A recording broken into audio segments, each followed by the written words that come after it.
오늘날 우리들은 정보의 홍수 속을 살아가고 있다고 이야기를 합니다. 옛날에는 어떠한 정보를 얻기 위해서는 책을 찾아보거나 아니면 선생님들을 찾아가서 질문을 해야 했지만 요즘은 굉장히 손쉽게 우리가 원하는 정보들을 찾을 수 있습니다. 조금만 핸드폰으로 아니면 컴퓨터로 검색하는 것을 통해서 우리가 찾고자 하는 그런 것들을 쉽게 얻을 수 있습니다.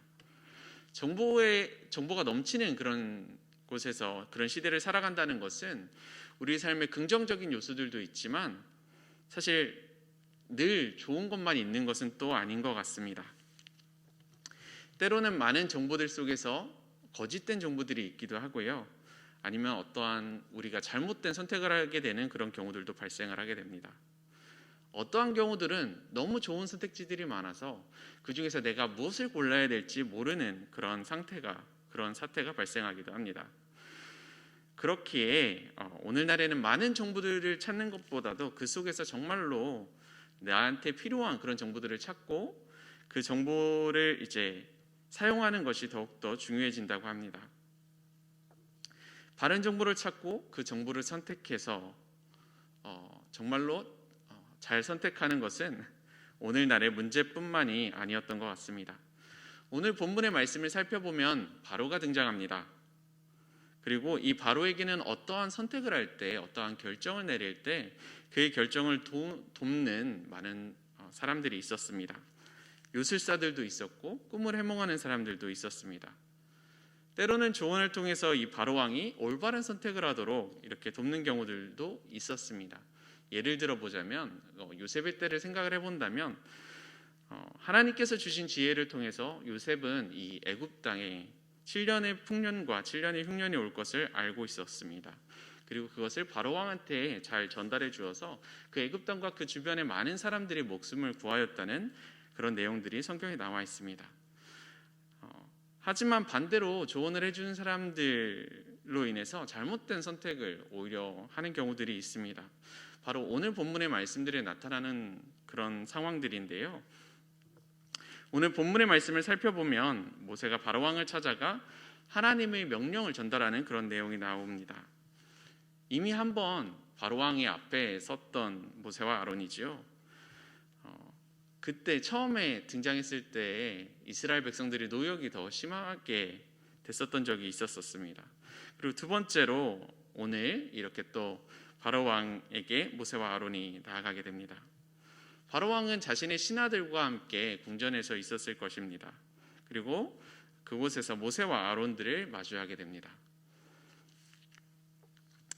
바로왕은 이들에게 이적을 행할 것을 요청을 합니다. 너희가 정말로 하나님의 뜻을 대언하기 위해서 이 자리에 나왔다면 우리들에게 그 증거를 보여라, 이적을 행하라, 이렇게 이야기를 합니다.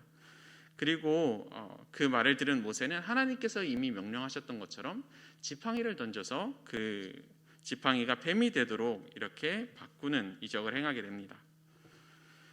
지팡이가 뱀으로 바뀐 것은 어떠한 속임수도 아닌 하나님의 능력으로 이루어졌던 일이었습니다. 하지만 이 능력을 목격한 바로는 오히려 자신의 요술사들을 불러서 그들에게 그들의 의견을 한번 들어보려고 하는 것 같습니다. 너희들도 이런 것들 할 수 있는지 이렇게 살펴보는 것 같습니다. 그리고 애굽의 요술사들도 역시 자신의 지팡이들이 뱀으로 바뀌게 만들어주고 있습니다. 만약 애굽의 요술사들이 이 이적을 행하지 그랬더라면 바로왕이 모세의 말에 좀 더 귀를 기울였을지도 모르겠습니다. 하지만 자신의 요술사들이 모세가 행했던 것처럼 똑같은 이적을 행하는 것을 본 이 바로왕은 더 이상 모세와 아론의 말에 귀를 기울이지 않는 것 같습니다. 그리고 그 이후에 발생하는 그런 모든 일들에게서도 관심을 거두는 것을 볼 수 있습니다.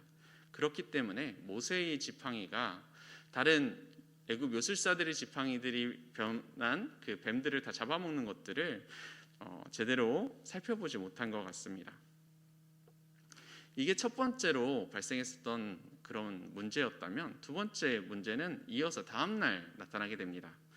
다음 날에도 바로왕은 나일강가로 나아가게 됩니다. 애굽을 풍요롭게 하는 이런 나일강, 이 나일강의 신들에게 제사를 드리기 위해서 일찍 나왔을 것이라 이렇게 이야기를 합니다. 모세는 하나님께서 명령하신 대로 그 명령을 이 바로왕에게 전하기 위해서 나일 강가로 나아갑니다. 그리고 오늘의 말씀처럼 선포합니다. 히브리 사람의 하나님 여호와께서 나를 왕에게 보내어 이르시되 내 백성을 보내라. 그러면 그들이 광야에서 나를 섬길 것이니라 하였으나 내가 듣지 아니하도다. 여호와가 이같이 이르노니 내가 이로 말미암아 나를 여호와인 줄 알리라. 볼지어다 내가 내 손의 지팡이로 나일강을 치면 그것이 피로 변하고 나일강의 고기가 죽고 그 물에서는 악취가 나리니 애굽 사람들이 그 강물 마시기를 싫어하리라. 그리고 하나님께서 명령하셨던 대로 모세는 이 바로왕의 앞에서 지팡이로 나일강을 치게 됩니다. 그리고 그 행동의 결과는 바로 나타나게 되지요. 애굽 사람들에게는 풍요의 상징이었을 이 나일강가가 곧 피로 바뀌게 됩니다. 물고기들이 죽고 물에서 악취가 나기 시작을 합니다. 더 이상 애굽 사람들은 이 물을 마실 수 없을 정도가 됩니다. 이때라도 바로왕이 자신의 잘못을 시인하고 자신이 잘못 선택했다는 것을 깨닫고 돌이킬 수 있었다면, 그랬다면 정말로 이후에 있을 많은 재앙들을 겪지 않아도 됐을 텐데 바로왕은 이번에도 잘못된 선택을 하게 됩니다. 모세와 아론을 통해서 나타난 하나님의 재앙을 이렇게 체험하면서도 바로는 자신의 요술사들을 불러서 그들의 의견을 구합니다.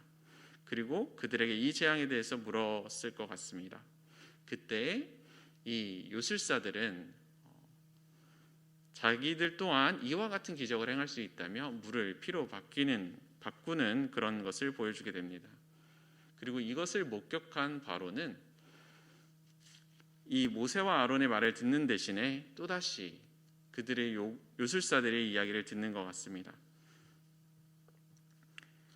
그 결과 나일강의 강물은 피로 바뀌게 되었습니다. 물고기는 죽어서 물 위를 떠오르게 되고 물은 악취가 나고 그 물은 이제 마시지도 씻지도 못하는 그런 핏물로 바뀌게 되게 되었습니다. 이 어려운 상황 속에서 아마 애굽 백성들은 또한 많이 신음했을 것 같습니다. 우리가 살고 있는 우리 삶의 터전들이 이렇게 어려워진 상황이기 때문에 애굽 백성들 또한 이러한 상황들에서 신음했을 것 같습니다. 하지만 바로왕은 이런 애굽 백성들의 신음들 또한 무시하며 자신의 궁으로 들어간다고 오늘 말씀에 나오고 있습니다.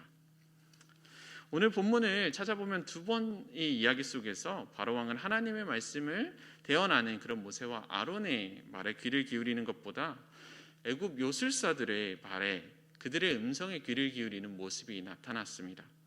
그리고 그 결과 더 많은 재앙들이 이 애굽 땅에 임하게 됩니다. 사실 우리는 이 10가지 재앙에 대해서 이미 잘 알고 있습니다. 그렇기 때문에 이런 생각을 한 번씩 해보셨을 것 같습니다. 내가 만약 바로였다면, 그랬다면 나는 다른 선택을 했을 텐데, 이런 생각을 할지도 모르겠습니다.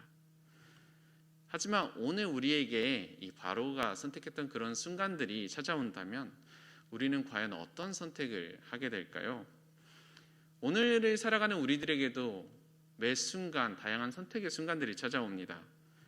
그리고 우리는 그 순간이 찾아올 때 다른 사람들의 목소리에 귀를 기울이게 됩니다. 바로왕이 자신의 궁에서 요술사들과 다른 사람들과 있을 때 그가 기울였던 말은 무엇이었을까요? 애굽을 더 부강하게 하기 위해서는, 이 나라를 더 강하게 하기 위해서는, 그리고 이 바로왕이 더 위대한 바로왕으로 남기 위해서는 절대로 이스라엘 백성들을 풀어주셔서는 안 됩니다.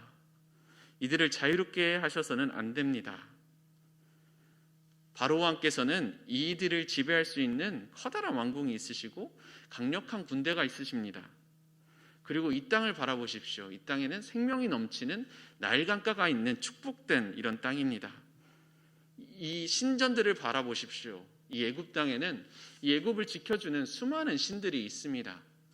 아마 이런 이야기들을 바로왕에게 전해주지 않았을까요? 그런 것처럼 이 바로왕이 이런 음성을 들었던 것처럼 오늘날 우리들에게도 세상은 말을 하고 있습니다.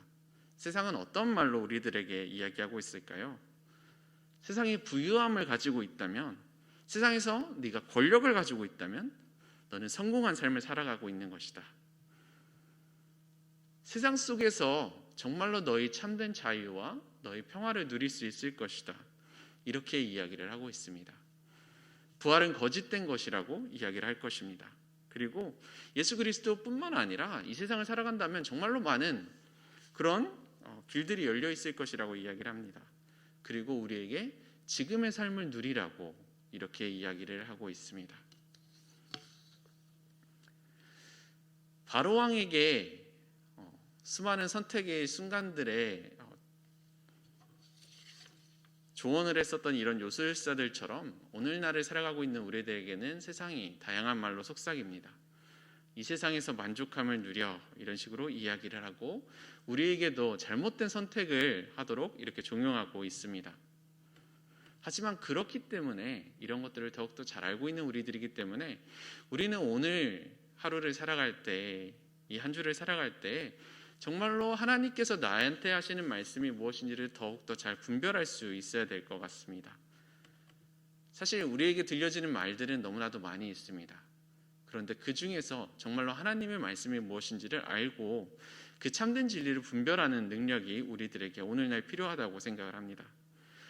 그렇기 때문에 세상의 가르침을 따라가는 것이 아니라 정말로 참된 진리이신 예수님을 따르는 그런 삶을 선택하는 우리들이 될 수 있어야 됩니다. 오늘 본문의 말씀을 찾아볼 때 10가지 재앙을 통해서 하나님께서 애굽 왕의 신들을 멸하시는 것을 볼 수 있습니다. 그들이 거짓되고 잘못된 것임을 보여주신 것을 볼 수 있습니다. 그리고 하나님께서 이미 예전부터 약속하셨던 것들을 이루시는 것들을 볼 수 있습니다. 이런 것들을 바라보며 우리는 오늘도 우리가 진정으로 의지해야 되는 것은 세상이 아니라, 세상의 음성이 아니라 오늘날도 우리와 함께하고 우리의 음성을 들으시는 하나님의 음성에 귀 기울여야 된다는 것을 다시금 기억하고 믿을 수 있어야 될 것 같습니다. 이 세상을 믿고 의지하고 따르는 것이 아닌, 세상이 아닌 우리의 구주 되신 예수 그리스도를 믿는 그런 우리들이 되기를 소망합니다. 오늘 이 새벽 세상 그 어떠한 것보다 다른 것이 아니라 우리가 예수님을 붙잡으시는 우리 일산충신교회의 성도님들이 되시기를 소원합니다.